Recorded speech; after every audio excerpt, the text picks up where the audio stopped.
अगर काउंटर की बात करें काफ़ी स्ट्रॉन्ग परफॉर्म करता हम देख रहे हैं, बट ओवरऑल सर नंबर देखें अर्निंग के फ्रंट पर यहाँ से नेट प्रॉफिट में एक हल्का सा हम दबाव देख रहे हैं, मार्जिन्स में एक डिक्लाइन है। तो आप ओवरऑल अर्निंग्स के ऊपर ऑन Q1 YOY बेसिस क्या ओपनिंग कमेंट्स देना चाहेंगे सर?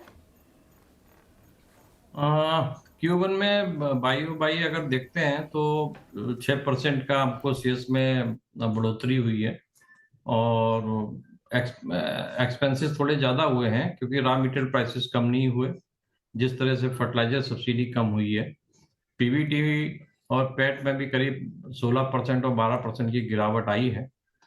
लेकिन ये सब इसी कारण हुआ है कि Q1 लास्ट ईयर में जो सब्सिडी रेट्स थे वो बहुत ज़्यादा थे और अक्टूबर 23 में 30% से 35% तक उसमें गिरावट देखी गई।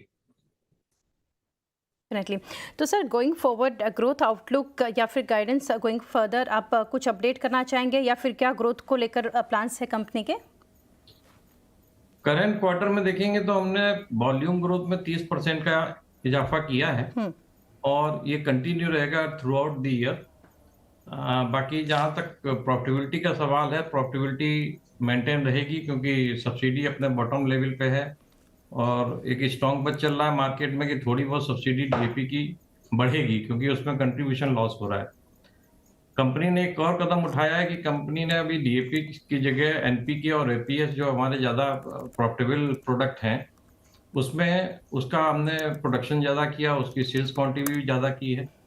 तो अगर आप Q4 के हमारे रिजल्ट देखेंगे, जहाँ पर हमने केवल पीबीटी 23 करोड़ रुपए रिपोर्ट किया था, उससे बढ़ के अभी 118 करोड़ हो गया है।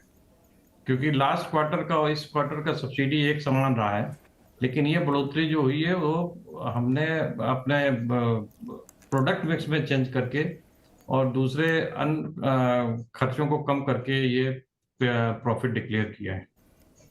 जी डेफिनेटली। सर एक मार्जिन्स परफॉर्मेंस के ऊपर मैं पूछना चाहूँगी, जो अभी एक हम थोड़ा प्रेशर देख रहे हैं ऑन वाई बेसिस 6.9% से कम हो गए 5.1%। कहाँ से सर ये प्रेशर देख रहे हैं और आगे चलकर ये परफॉर्मेंस कैसे इम्प्रूव होने के चांसेस है? जहाँ तक फर्टिलाइजर का सवाल है, अगर डीएपी की थोड़ा सा जैसे मार्केट में बस चल रहा है कि भाई थोड़ा सा हमको सब्सिडी में राहत अगर सरकार देती है और या उसके फास्फोरिक एसिड के प्राइसेस थोड़े कम होते हैं तो प्रॉफिटेबिलिटी में जरूर सुधारा देखने को मिलेगा। बाकी डीएपी का प्रोडक्शन और डीएपी का इंपोर्ट ज़्यादातर कंट्री में बंद हो चुका है क्योंकि इतने महंगे प्रोडक्ट को खरीद के उसमें प्रॉफिटेबल नहीं बनता है बेचना। इसलिए आगे चल के एपीएस और एनपीके जैसे मैंने कहा जहाँ पे हमको प्रॉफिट दिखाई पड़ रहा है, उसी प्रोडक्ट को हम ज़्यादा बेचेंगे और जिससे कि मार्जिन में भी सुधार आएगा। जहाँ तक आईटी सेगमेंट का सवाल है, वहाँ पे हम लोग सुधारा कर रहे हैं क्योंकि कैप्टन बेंजीन स्प्रेड अगर आप देखेंगी तो 730 से घटकर $582 पर मीट्रिक टन हो गया है। तो उसमें हम लोग ये सोच रहे हैं कि भाई एक तो एक नया प्लांट लगा रहे हैं एचएक्स सल्फेट प्लांट, जो कि सितंबर में चालू हो जाएगा। तो हमारा थोड़ा कैप्रोलेक्टम जो प्रोसेस है उतना कैप्रोलेक्टम कम अवेलेबल होगा और उसमें हम डाइवर्ट कर पाएंगे। उसमें प्रॉफिटेबिलिटी अच्छी होने से आईपी सेगमेंट में सुधार, मार्जिन में सुधार होगा। दूसरा, एनॉन जो हम बनाते हैं वो बेंजीन से बनाते हैं। बेंजीन प्राइसेस अगर आप देखेंगे तो 13% का उसमें इजाफा हुआ है बाई ओ बाई। तो उसके इजाफा होने से एनॉन का जो एज ए इंटरमीडिएटरी प्रोडक्ट है वो बहुत कॉस्टली पड़ रहा है। तो हम इम्पोर्टेड एनॉन भी ला रहे हैं, ट्रायल रन हमारे सक्सेसफुल गए हैं। तो इम्पोर्टेड एनॉन भी हम इंटरमीडिएटली इंट्रोड्यूस करके सस्ता कैप्रोलेक्टम बना सकते हैं। तो ये 2-3 सुधारा करके आईपी सेगमेंट में भी हमारे मार्जिन्स में सुधार आने की पूरी संभावना है।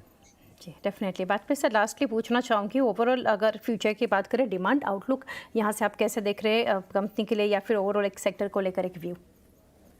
डिमांड का कोई प्रॉब्लम नहीं है, अच्छी बरसात हो रही है तो फर्टिलाइजर तो बिक रहा है, डिमांड में कोई प्रॉब्लम नहीं है। आईपी सेगमेंट में we are only the producers caprolactam and melamine. हमारे अलावा केवल एफएससीटी बनाता है, तो melamine we are only producer in India. Demand का कोई प्रॉब्लम नहीं, जहाँ प्रॉब्लम है वो केवल प्राइसिंग को लेके है क्योंकि इंटरनेशनल मार्केट से जब चीप इंपोर्ट इंडिया में आता है तो उससे हमको कॉम्पीट करना पड़ता है। तो प्राइसिंग के लिए थोड़ा सा अगर हम या तो इंटरनेशनल प्राइसेस में सुधार आए या हमारे कॉस्ट कटिंग हो तो हम प्रॉफिटेबल बन पाएंगे। और लेकिन हमारा यही है कि हम अच्छा प्रदर्शन करेंगे पूरे साल में। जी, डेफिनेटली बात पे सर, थैंक यू हमारे साथ जुड़कर काफ़ी डिस्कशन और काफ़ी डिटेल्स आपने शेयर की। Thank you for connecting sir, and best wishes for coming quarters. Thank you.